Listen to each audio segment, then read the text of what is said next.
दोस्तों, आपकी कामयाबी आपके घर में सुख शांति लाती है। आपका हमेशा मुस्कुराना, हमेशा खुश रहना और स्वस्थ रहना जीवन की बेहतरीन खुशियां देता है और आपको इस दुनिया का सबसे सुखी इंसान भी बनाता है।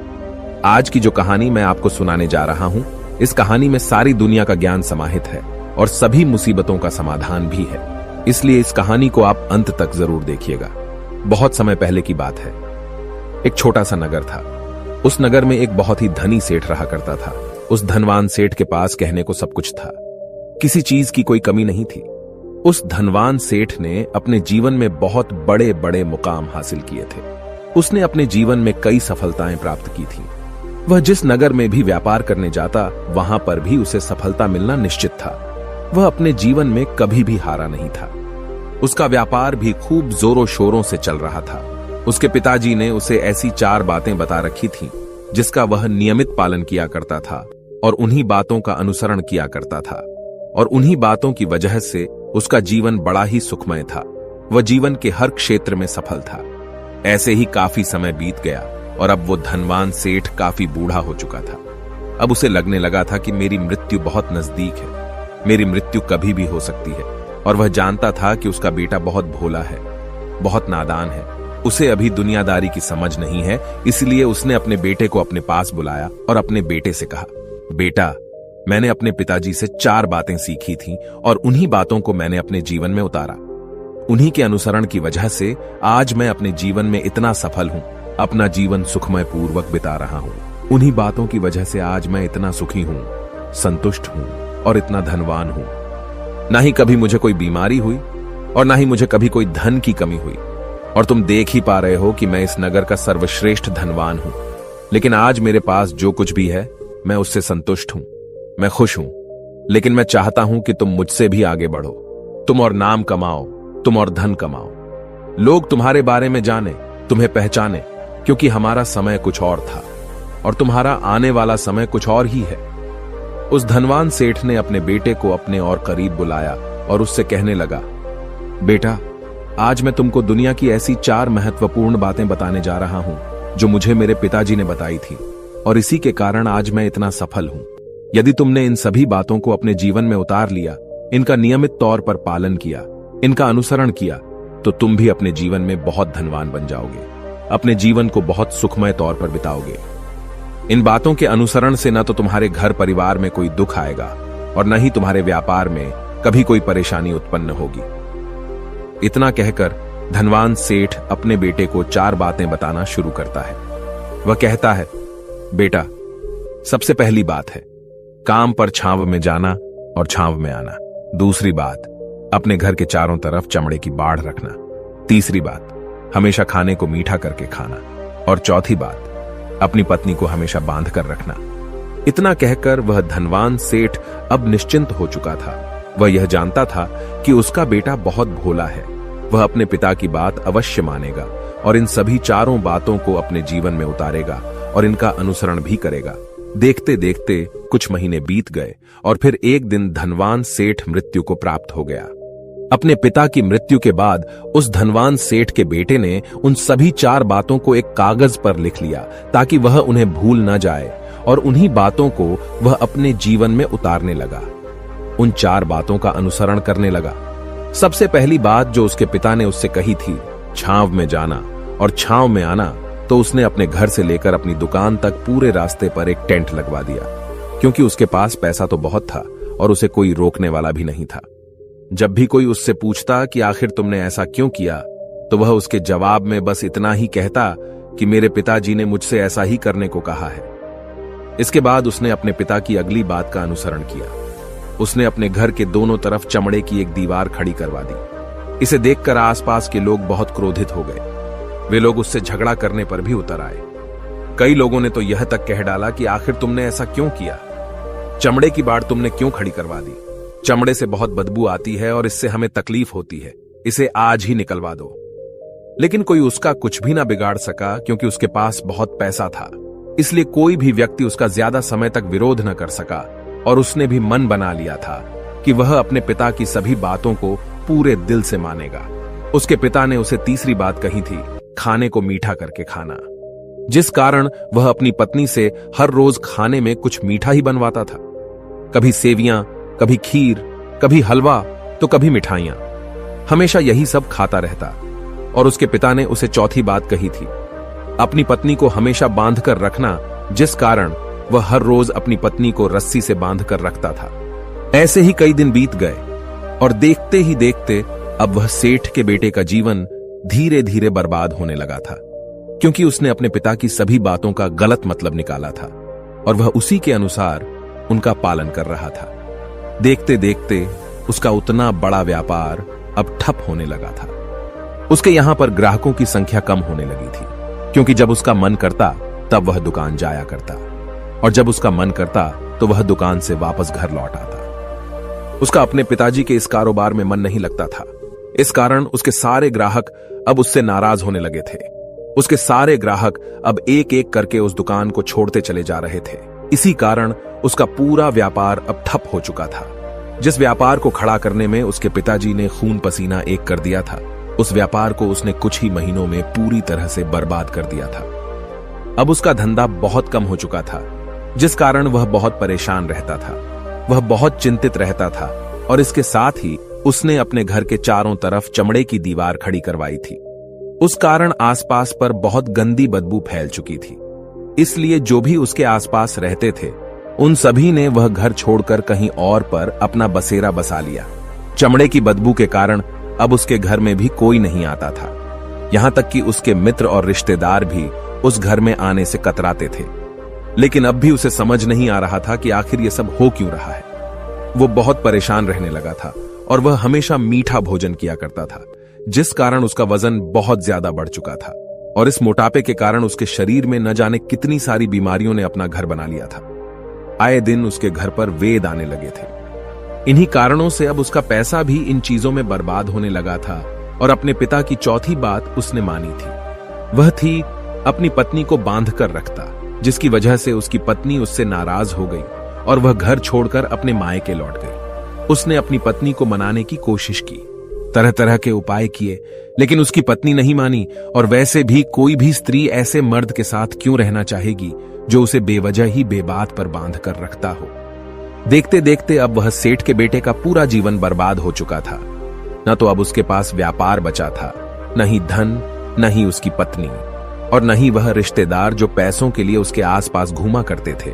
और तो और अब उसका स्वास्थ्य भी ठीक नहीं रहता था, जिस कारण वह बहुत चिंतित रहने लगा था, बहुत परेशान रहने लगा था। उसे यह सब समझ ही नहीं आ रहा था क्या हो रहा है और क्यों हो रहा है। इन सभी बातों को लेकर तो बहुत परेशान रहता और वह मन ही मन अपने पिताजी को कोसा करता, कहता, पिताजी आपने तो मेरा पूरा जीवन बर्बाद कर दिया। आपकी उन 4 बातों के कारण आज मुझसे मेरा सब कुछ छिन चुका है। न तो मेरे पास व्यापार रहा, न ही धन दौलत, न ही वह रिश्तेदार, न ही मेरी पत्नी, और यहां तक कि मेरे स्वास्थ्य ने भी मेरा साथ छोड़ दिया है। आप ही के कारण आज मेरा पूरा जीवन बर्बाद हो चुका है। यदि मैंने आपकी वह 4 बातें न मानी होती, यदि मैंने उन्हें अपने जीवन में न उतारा होता, तो आज मैं एक सुखमय जीवन जी रहा होता। आपकी इन 4 बातों पर चलकर मुझे क्या मिला? मैंने एक आज्ञाकारी बेटे की तरह आपकी सारी बातें भली भांति मानी, उन पर यकीन किया, उनका अनुसरण किया। लेकिन मैं ही मूर्ख था जो मैंने आपकी उन बातों पर आंख बंद करके यकीन कर लिया। इतना कहकर वह फूट फूट कर रोने लगा। तभी उसे एक दिन पता चला कि उसके पास के नगर में एक साधु आए हुए हैं और वह साधु सभी की समस्याओं का हल बताते हैं। चाहे कैसी भी समस्या हो, वह उसका निवारण अवश्य करते हैं। यह सुनकर उसने सोचा कि चलो एक बार मिलकर देखता हूं, हो सकता है कि मेरी भी समस्या का समाधान मुझे मिल जाए। इस आशा के साथ वह उन साधु के पास पहुंचा। वहां पहुंचकर सीधा उनके चरणों में जा गिरा और जोर जोर से रोने लगा। वह कहने लगा, हे गुरुवर, अब आप ही मुझे बचा सकते हैं। मेरे पिताजी ने तो मेरा पूरा जीवन बर्बाद करके रख दिया। आज मेरी जो भी स्थिति है वह सब मेरे पिताजी के कारण ही है। मेरे पिताजी ने मुझे जैसा कहा मैंने वैसा ही किया। हमेशा एक अच्छे बेटे की तरह उनकी सारी बातें मानी, अपने सारे फर्ज निभाए, और देखिए मेरे पिताजी ने मेरे साथ क्या किया। मरते मरते भी वह मुझे गलत बात सिखा गए और उसका खामियाजा मुझे आज भुगतना पड़ रहा है, क्योंकि मैंने उनकी सभी बातों को अपने जीवन में उतारा, उनका अनुसरण किया, और देखिए आज मेरे साथ क्या हो गया।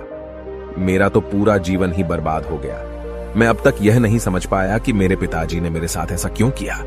क्या मैंने उनके साथ कुछ गलत किया था? इतना कहकर वह उन साधु के सामने और भी जोर जोर से रोने लगा। तभी वह साधु महाराज उस सेठ के बेटे से कहते हैं, बेटा चुप हो जाओ, पहले मुझे अपनी सारी बात तो बताओ। आखिर तुम्हारे साथ क्या हुआ है? तुम इस तरह से क्यों रो रहे हो? तुम्हारी इस परेशानी का क्या कारण है? उन साधु के इतना कहने पर उस सेठ के बेटे ने पर्ची उन साधु के हाथ में रख दी, जो उसने अपने पिता की मृत्यु के बाद लिख रखी थी, जिसमें उसने अपने पिता की चारों बातें लिखी थी। उन साधु ने पर्ची ली और उसे पढ़ने लगे, और उन्होंने जैसे ही वह पढ़ा, वह जोर जोर से हंसने लगे, और वह उस सेठ के बेटे से कहते हैं, तुम कितने बड़े मूर्ख हो। तुम्हारे पिता ने तो तुम्हें दुनिया का सारा ज्ञान दे दिया, लेकिन तुम उसे समझ नहीं पाए। तुम उसका सही तरह से पालन नहीं कर पाए और कहते हो कि तुम्हारे पिता ने तुम्हें गलत राह दिखाई है, तुमने गलत संदेश दिया है। तुम्हारे पिताजी तो तुम्हारी परीक्षा ले रहे थे कि तुम उनकी बातों को समझ पाते हो या नहीं, तुम उनकी बातों का सही मतलब निकाल पाते हो या नहीं। यदि वह चाहते तो इसका मतलब तुम्हें अच्छी तरह से बता सकते थे, लेकिन वह चाहते थे कि तुम इन बातों का मतलब खुद से जानो, खुद से समझो कि इन बातों का क्या अर्थ है। लेकिन अब तो ऐसा प्रतीत होता है कि मानो तुम्हारी बुद्धि बिल्कुल भ्रष्ट हो चुकी है। तुमसे बड़ा मूर्ख मैंने आज तक नहीं देखा। जिसके पास दुनिया का इतना बड़ा ज्ञान हो, वह भला इतनी बड़ी मूर्खता कैसे कर सकता है? तुम्हारे पास कोई ज्ञान नहीं है, तुमने कोई भी ज्ञान अर्जित ही नहीं किया। अगर तुम इन बातों का सही मतलब समझ चुके होते तो तुम भी अपने जीवन में अपने पिता की तरह ही सफल होते, खुश होते, और तुम्हारा जीवन सुखमय तरह से बीत रहा होता। लेकिन तुम इतने बड़े मूर्ख हो कि तुमने अपने पिता की बातों का गलत मतलब निकाल लिया। उन बातों के मतलब के बारे में तुमने सोचा तक नहीं। उन्होंने जैसा कहा तुमने वैसा करना शुरू कर दिया। यदि तुम्हें उन बातों का अर्थ नहीं पता चल रहा था तो तुम किसी ज्ञानी से मिल सकते थे, तुम उससे उस बात का मतलब निकाल लेते। लेकिन जैसा तुमने अपने पिता की इन बातों को समझा है, इसका मतलब वैसा नहीं है। इस पर वह धनवान सेठ का बेटा कहता है, हे गुरुवर, आप क्या कहना चाहते हैं? क्या मैं अपने पिता की बातों को सही नहीं समझ रहा? और वैसे भी इसमें समझने लायक है क्या? उन्होंने तो सब कुछ साफ साफ ही बताया था और मैंने उन्हें अपने जीवन में उसी तरह से उतार लिया। तो फिर मैंने गलत क्या किया है? इस पर गुरुवर एक बार फिर मुस्कुराने लगे और उस सेठ के बेटे से कहते हैं, बेटा, ये जो बातें लिखी गई हैं, इन बातों के पीछे एक गहरा अर्थ है जिसे तुम समझ नहीं पाए। इसी कारणवश तुमने यह मूर्खता कर दी और इसी कारणवश तुमने अपना पूरा जीवन बर्बाद कर लिया। लेकिन अब भी कुछ नहीं बिगड़ा, अब भी तुम्हारे पास बहुत समय है। यदि तुम चाहो तो अब से मेहनत करके भी तुम अपने जीवन में एक बार फिर से वह खुशहाली व समृद्धि सब कुछ हासिल कर सकते हो। इस पर वह सेठ का बेटा कहता है, ठीक है, कृपया करके मुझे उन चारों बातों का मतलब समझाइए। आखिर उन चार बातों का क्या अर्थ है? इस पर साधु सेठ के बेटे को कहते हैं, तुम्हारे पिताजी ने तुमसे कहा था काम पर छांव में जाना और छांव में आना। इसका मतलब यह है सूर्य निकलने से पहले ही तुम दुकान पर पहुंच जाना और सूर्यास्त होने के बाद ही तुम वापस घर आना, जिससे तुम्हें दुकान पर अधिक से अधिक समय मिल पाएगा। तुम उस काम को अच्छी तरह समझ पाओगे, उस काम को अच्छी तरह से कर पाओगे, उस काम को बढ़ाने में तुम अपना दिमाग लगा पाओगे और तुम अपने काम में तरक्की कर पाओगे। लेकिन तुमने तो इसका गलत ही मतलब निकाल लिया। तुमने तो अपने घर से लेकर दुकान तक एक ऐसा टेंट लगवा दिया जिससे तुम छांव में आ सको और छांव में जा सको। अब तुम ही बताओ, क्या तुमने अपने पिताजी की इन बातों का सही मतलब समझा था? यह सुनकर वह सेठ का बेटा जोर जोर से रोने लगा और कहने लगा, हे गुरुवर, मेरी ही गलती थी। मैंने अपने पिता की इन बातों का गलत मतलब निकाला और इसी कारणवश आज मैं पूरी तरह से बर्बाद हो चुका हूं। मैं ही सबसे बड़ा मूर्ख था। मेरे पिताजी ने तो मुझे इतना महत्वपूर्ण ज्ञान दिया था, लेकिन मैं उस हीरे को पत्थर समझ बैठा। आगे वह सेठ का बेटा उन गुरुवर से कहता है कि गुरुवर, दूसरी बात क्या है, उसका अर्थ क्या है? आगे गुरुवर दूसरी बात का अर्थ समझाते हुए कहते हैं, चमड़े की बाड़ करवाना। इसका अर्थ यह है कि तुम अपने घर में कुत्ता या बिल्ली पालना। जब तुम अपने घर में कुत्ता बिल्ली पाल लोगे तो यह तुम्हारे घर की चारों ओर से रक्षा करेगा, जिससे तुम्हारी धन दौलत पूरी तरह से सुरक्षित रहेगी और तुम बेफिक्र होकर दुकान पर मन लगा सकोगे, बेफिक्र होकर दुकान के कामों को समझ सकोगे और तरक्की कर पाओगे। और तो और तुम्हारे मन में कभी यह भी डर नहीं होगा कि कहीं कोई चोर आकर मेरी संपत्ति न चुरा ले। चमड़े की बाड़ करवाने का असली मतलब यह है, लेकिन तुमने तो चमड़े की बाड़ करवाने का मतलब कुछ और ही निकाल दिया। तुमने तो अपने घर की 2 दीवारों को ही चमड़े से पूरी तरह से भरवा दिया, जिस कारण आसपास गंदी बदबू फैल गई। तुम्हारे आसपास के पड़ोसी भी अपना घर छोड़कर कहीं और चले गए। यहां तक कि तुम्हारे मित्र, तुम्हारे सगे संबंधी भी उस बदबू के कारण तुम्हारे घर पर आने से कतराने लगे। और अब हालत यह हो चुकी है कि ना तो तुम्हारे घर पर कोई आता है और न ही कोई जाता है। और इसी कारणवश लोग तुम्हें नापसंद करने लगे। और तुम्हारी बर्बादी का यह भी कारण है। आगे सेठ का बेटा कहता है, हे गुरुवर, यह सब तो ठीक है, लेकिन यह खाने को मीठा करके खाना, इसका क्या? मैंने इसका भी अर्थ गलत निकाला है क्या? मैंने तो अपने पिता की बातों के कहे अनुसार ही हर रोज मीठा खाया, और आज देखिए मेरा शरीर कितना वजनदार हो चुका है, जिस कारण मुझे अनेक प्रकार की बीमारियों ने घेर रखा है। क्या मैं इस बात को भी गलत समझ रहा था? इस पर वह साधु उस सेठ के बेटे से कहते हैं, हां, तुमने इस बात का भी गलत मतलब ही निकाला है। मीठा करके खाने का अर्थ यह है कि जब भी तुम्हें भूख तेजी से लगे तभी तुम्हें भोजन करना है, न उसके पहले और न उसके बाद। अन्यथा यदि तुम्हें भूख न लगी होगी और तुम्हें भोजन मिल जाए तो तुम उस भोजन की कभी कदर नहीं करोगे। वह रोटी तुम्हें कभी मीठी नहीं लगेगी। फिर चाहे वह भोजन कितना भी स्वादिष्ट क्यों ना हो, चाहे भोजन कितना भी लाजवाब क्यों ना हो, तुम उसकी कदर कभी नहीं कर पाओगे, तुम उसका सम्मान कभी नहीं कर पाओगे। किंतु जब एक व्यक्ति को जोरों की भूख लगी होती है तो उसके सामने यदि तुम सूखी रोटी भी रख दो तो भी वह उसके लिए किसी पंचमेल से कम नहीं है। वह उसे प्रेम पूर्वक खाता है, उसका आदर करता है, उसका सम्मान करता है, और वह रोटी उसे मीठी लगती है। इसीलिए तुम्हारे पिताजी ने यह कहा था कि भोजन मीठा करके खाना, जिससे तुम्हारा स्वास्थ्य भी अच्छा रहेगा। क्योंकि जब एक व्यक्ति को भूख लगी होती है और उस समय पर जब वह भोजन करता है तो वह उसके लिए एक अमृत समान होता है, और वहीं पर जब किसी व्यक्ति को भूख न लगी हो और ऐसे समय पर वह भोजन करता है तो वह उसके लिए विष समान है, वह उसे बहुत नुकसान पहुंचा सकता है। लेकिन तुमने तो इसका भी गलत मतलब निकाला था। तुम हर रोज मीठा खाने लगे, जिस कारण तुम्हारा वजन बढ़ने लगा, और इसी कारणवश तुम्हारे शरीर में अनेक रोग ने अपना घर बना लिया और यह तुम्हें मृत्यु के करीब ले जा रहा था। इसलिए आज से जब भी तुम्हें जोरों की भूख लगे तभी भोजन करना तुम्हारे लिए अत्यधिक फायदेमंद होगा और तुम्हारे शरीर को हमेशा निरोगी बनाने में तुम्हारी मदद करेगा। और जब भी तब भोजन की आवश्यकता न हो, तुम्हें भूख न लगी हो, ऐसे समय पर भोजन कभी ना करना। यह तुम्हारे लिए बहुत नुकसानदायक साबित होगा। और यही तुम्हारी तीसरी गलती थी, जिस कारण तुम्हारा पूरा जीवन बर्बाद हो रहा था। आगे सेठ का बेटा कहता है, चौथी बात तो बिल्कुल साफ लिखी गई है, अपनी पत्नी को हमेशा बांध कर रखना, तो इसका अर्थ भी कुछ और है। क्या मैंने इसका भी गलत मतलब निकाला है? इस पर साधु कहते हैं, हां बेटा, अपनी पत्नी को बांध कर रखने का अर्थ यह नहीं है कि तुम रोज रस्सी से बांध कर रखो, बल्कि इसका अर्थ तो यह है कि जब भी तुम दोनों के बीच में कोई आपसी मतभेद हो जाए, कुछ नोक झोंक हो जाए, तो तुम अपनी पत्नी पर हाथ मत छोड़ना। जब तक एक स्त्री का पति उसके साथ रिश्ते में बंधा होता है तो वह अपने रिश्तों में बंध जाती है और वह अपने रिश्ते को पूर्ण तरीके से निभाने का हर मुमकिन प्रयास करती है।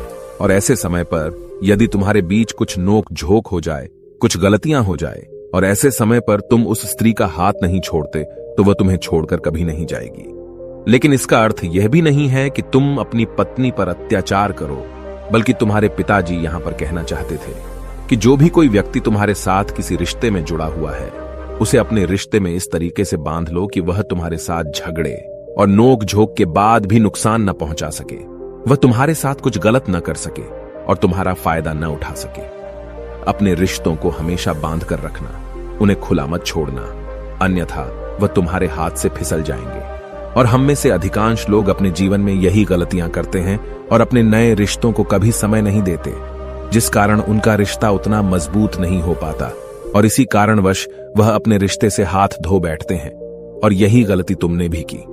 तुमने तो अपनी पत्नी को बांध कर रखा था, तो भला वह तुम्हें कैसे माफ कर सकती है? और यही कारण है कि वह तुम्हें छोड़कर चली गई। तुमने जो अपनी पत्नी के साथ किया वह माफी के लायक नहीं है, लेकिन तुम्हें अपनी पत्नी से माफी मांगनी चाहिए क्योंकि तुमने गलत किया है। इसलिए जाओ और अपनी पत्नी से माफी मांगो, उसे वापस घर लाओ। और यही वह 4 बातें थीं जो तुम्हें तुम्हारे पिता ने समझाने का प्रयास किया था, लेकिन तुमने इन सभी बातों का गलत मतलब निकाला और इसी कारणवश तुम पूरी तरह से बर्बाद हो गए। किंतु अभी भी तुम्हारे पास बहुत समय है। यदि तुम इन सभी बातों का सही से अनुसरण करते हो तो तुम अपने जीवन में एक बार फिर से वह सब कुछ हासिल कर सकते हो जो तुमने खोया है। ये सारी बातें हमारे जीवन की पूरी परेशानियों का समाधान है। तुम किसी भी तरह से इनको देख सकते हो। यदि तुम कामयाब होना चाहते हो तो तुम्हें मेहनत करनी ही होगी। सूर्य निकलने से पहले तुम्हें अपने घर से निकलना होगा और हमेशा सूर्य के ढलने के बाद ही तुम्हें घर वापस लौटना होगा, ताकि धन दौलत को कोई तुमसे छीन न ले। तुम्हें अपने रिश्तों को कुछ इस तरीके से बांधना होगा ताकि वह रिश्ते तुम्हें परेशान न करें, तुम्हें तकलीफ न पहुंचाएं, तुम्हारा फायदा न उठाएं। और हमेशा एक अच्छा और स्वस्थ भोजन करना जब तुम्हें भूख लगी हो, ताकि तुम्हें जो भी सांसें मिली हैं तुम उसे खुशी खुशी जी सको।